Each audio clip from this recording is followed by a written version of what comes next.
Let us consider. There is much evidence that suggests that places such as Bermuda are a remnant existence of ancient trees that stood at heights far beyond anything that our fathomable minds can imagine, to which now they exist as tuyas, or giant flat-topped and steep-sided mountains, to which they resemble unimaginable sized giant tree stumps. Henceforth,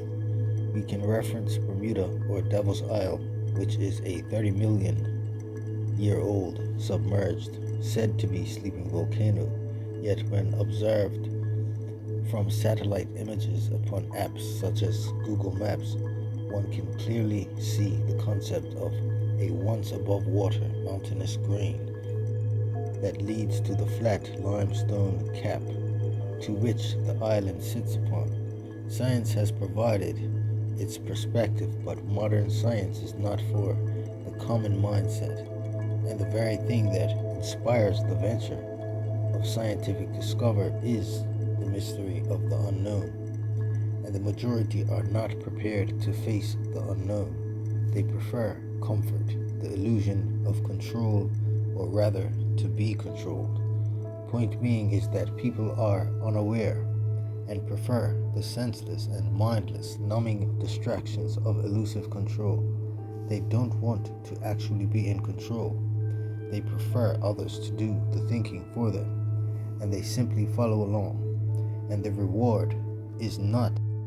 having to actually be responsibly accountable for their actual reality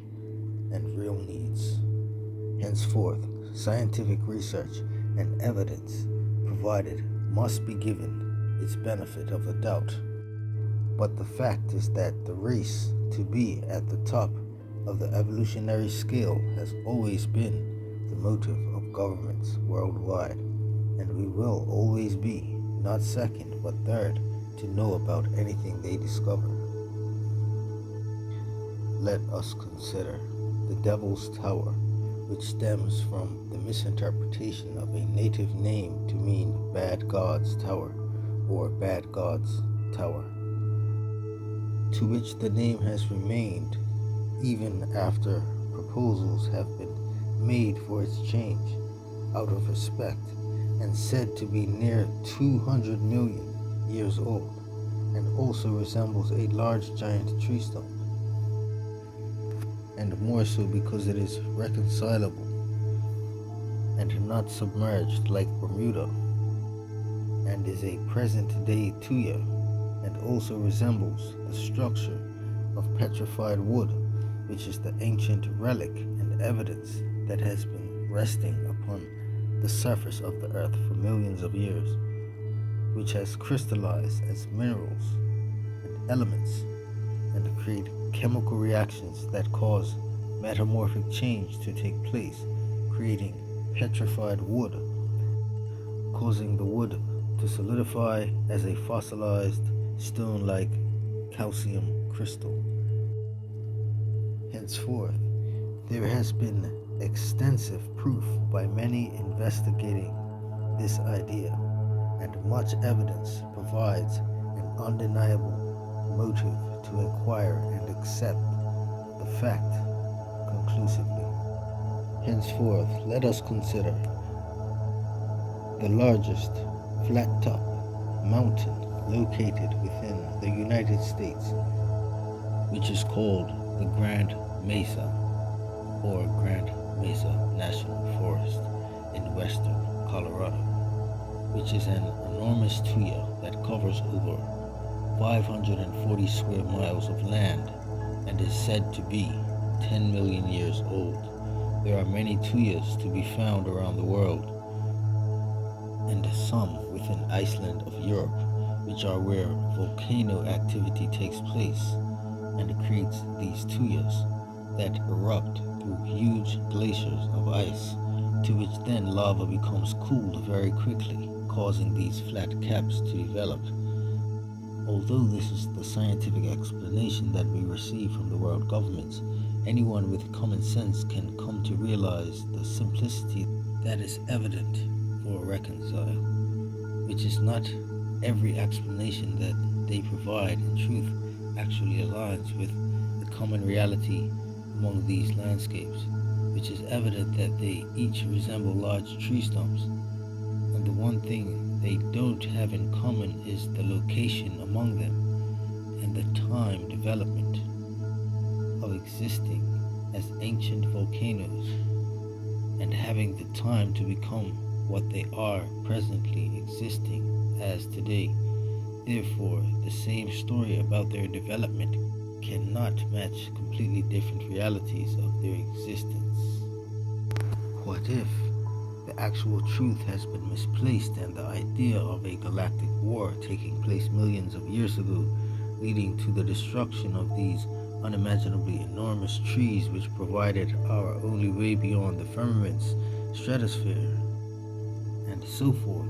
providing access to other physical realities which are no longer available to us because of the loss of these mother trees. Let us consider what normal trees do for us presently within our low vibrational present state that we are evolving from and once again becoming high vibrational beings. Let us consider a study that was done on forest trees in the year 1918, which had an excessive amount of rings, demonstrating the long process of growth within a tree. And during 2018, another test was done showing evidence of a much less accumulation of rings within the same amount of growth time, demonstrating weaker yields of wood from trees, henceforth making wood much stronger, pest resistant, and slow rotting within the previous years, which reminds us of Bermuda cedar, said by Juan Bermudez, having the same form of endurance to which many old cedar trees have been cut down due to modern construction and also found offshore are cedar trees still rooted within the seabed, giving evidence of a much more previously existing time and age when Bermuda stood above ground in its mountainous form, long before ever being called Bermuda or Devil's Isle. Henceforth, how does the concept of trees growing within a weaker state of being affect us in the long term, and how does this affect our overall health and DNA? Let us consider Victor or Victor Schauberger, who was born in the early June 30th, 1895, and was the caretaker of Austrian forests and a naturalist. He developed innovative practices that would allow the forests and streams to flourish, but his knowledge went unheeded. He argued that the balance of the growth of the forest is very important to humanity's survival, and whenever the largest trees are